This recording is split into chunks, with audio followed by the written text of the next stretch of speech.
นี่พี่น้องเบิ่งเลี้ยเนาะอีกต้นทีเด้นี่เจ็บตัว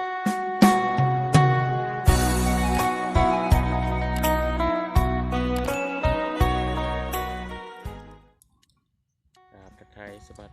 บายดีสวัสดีพ่อแม่พี่น้องวันนี้มาพบกับอนิตบ่าวบานายแก้วพี่น้องวันนี้อนิตสิไปเบิ้งตัวงัวเนาะพี่น้องตัวงัวเจ็บตีนสิไปเอาน้ำยามาครับมันเนาะแต่เมื่อนั้นอนิตกาไปแล้วแต่กระโหดเราไม่ได้อนิตเพิ่งว่ามันสิแขนซ้ำใดเนาะเดี๋ยวเราสิไปเบิ้งน้ำกันเดี๋ยวอนิตสิพาพี่น้องไปเบิ่งแล้วเนาะพี่น้องเดี๋ยวนี้อันนี้ก็ซอกงัวนะผมซอกงัวว่ามันใส่กับบุ้งนะอีกพอเลี้ยงใส่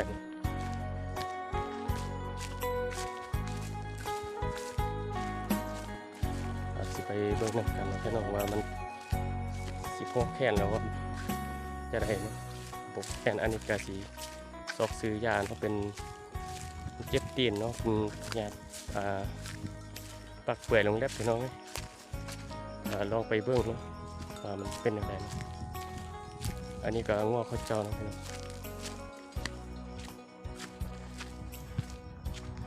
ง้อข้าวอันนี้จะเลี้ยงอยู่เทิงคนเนาะอยู่นาตรงนั้นคนนี้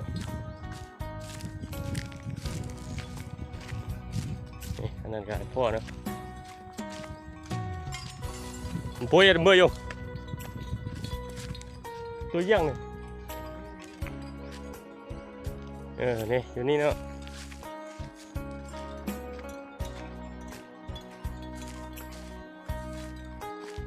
คือแค่ไหนพี่ตา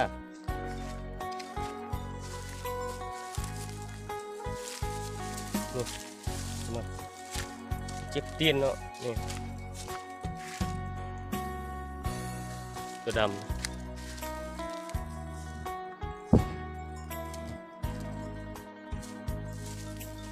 เดี๋ยวยาหดอีก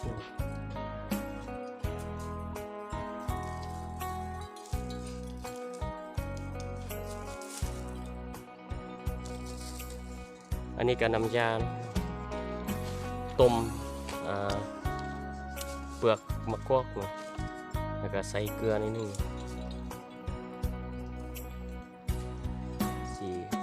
ไปหดเนาะไปหดตีนมันเม่นเนี่ยอยู่นี่ก็ซึมเม่นมันเรียกตัวหัว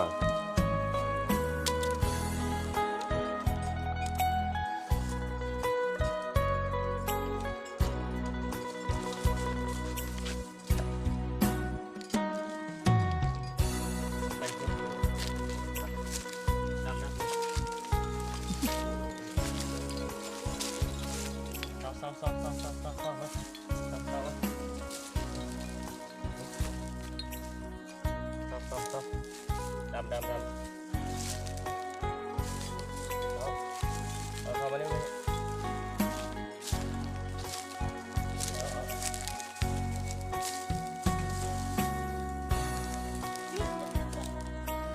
ไว้เนาะน้องหนูเกิดอย่างนี้ละค่ะ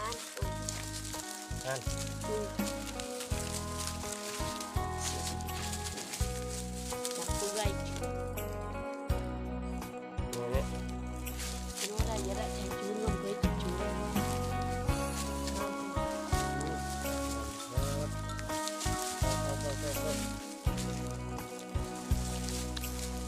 ครับ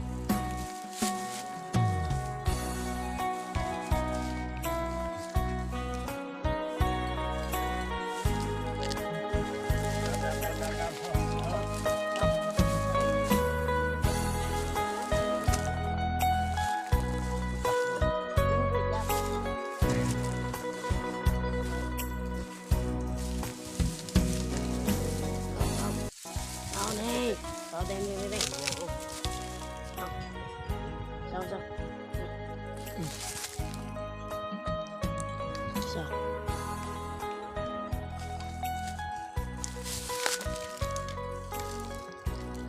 เปื่อยลงเล็บพี่น้องเลยเป็นมดเนาะนี่เป็นไรเด้อเอา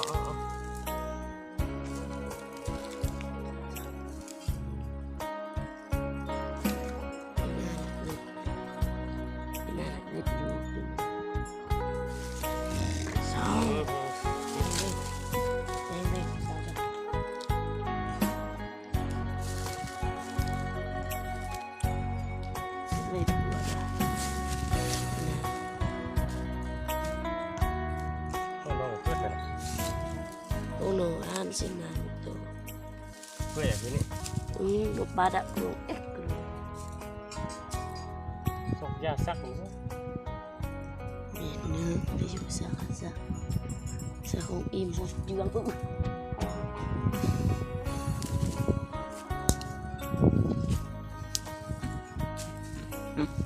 Giờ này có hot rồi nó, làm da hot rồi nó.เอาผู้ใดฮู้เนาะว่าเอามันยังเนาะใส่ที่อันเงียบตีนมันเนาะที่ก็คอมเมนต์มาเนาะในนิดเนาะพี่น้อง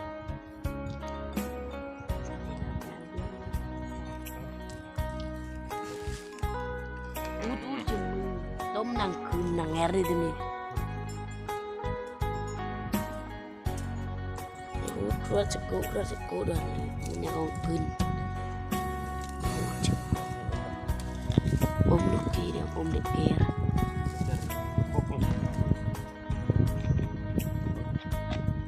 Dorian mar jangan aku.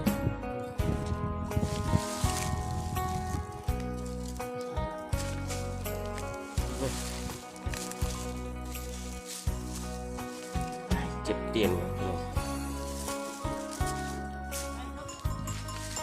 เจ็บ2ตัวนะตัวนี้ตัวดำนะตัวดำนี่ตัวหนึ่งกับตัวแดงนี่ทั้งตัวนี้เบิ่งเลี้ยเนาะอีกตัวนี้เด้เจ็บเนาะ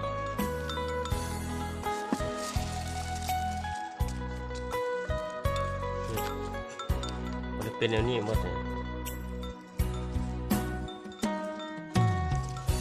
มันทั้งสีเนาะนี่เป็นเนี่ยการต้ม Jauh ya om. ตามข้อแนะนำมันว่าเอาอันเปลือกมะกอกของพี่น้องครับใส่เกลือในนึ่งต้มผสมเข้ากัน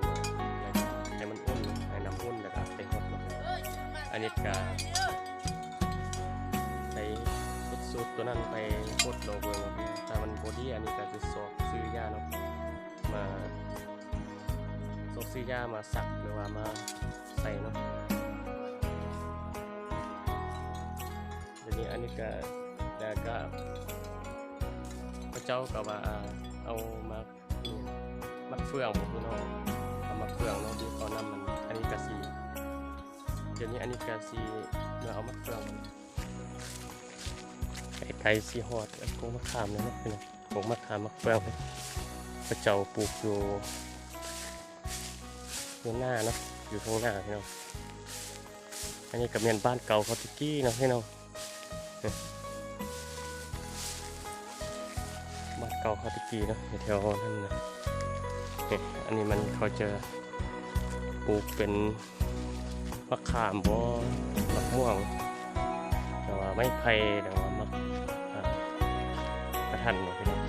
เราก็ปลูกไว้นี่ก็สีเมื่อเอามะเฟืองคันเอาน้ำลงหดเฟืองเนาะพี่น้องว่ามันสีดีแต่ว่าบดี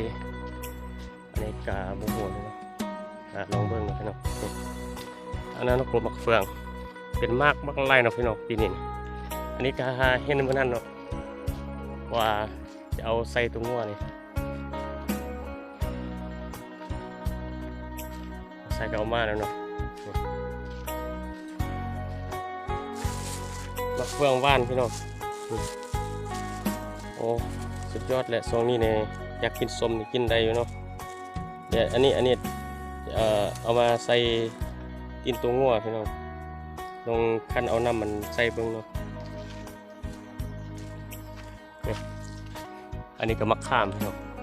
โอ้ปีนี้เป็นมากลายสมมะขามนี่มะเฟือง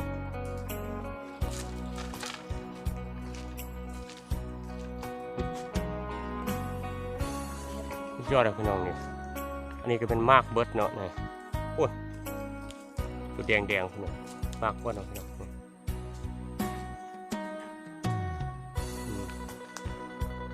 เป็นมากหมดเลย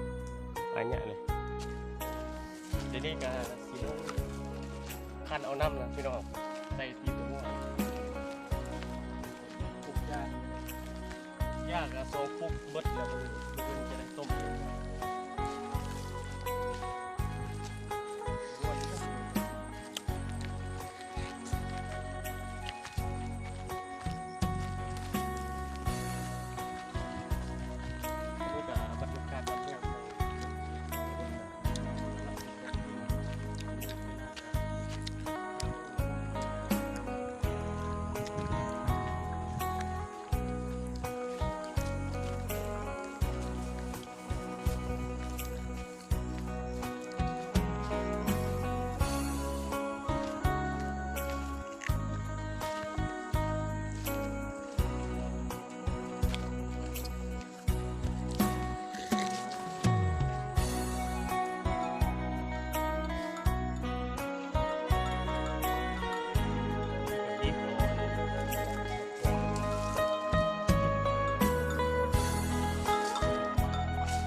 รีบเซ็น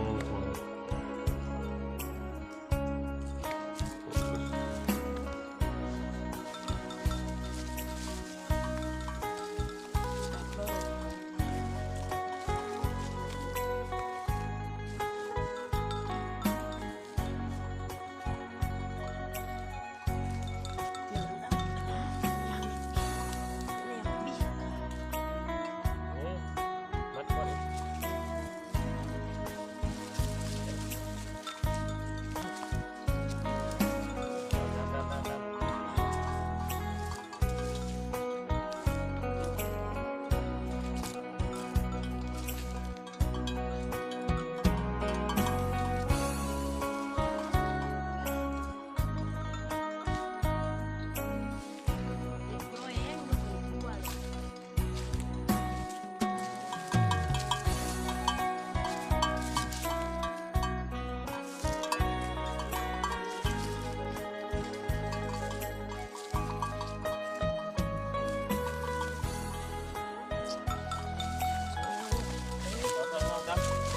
รับ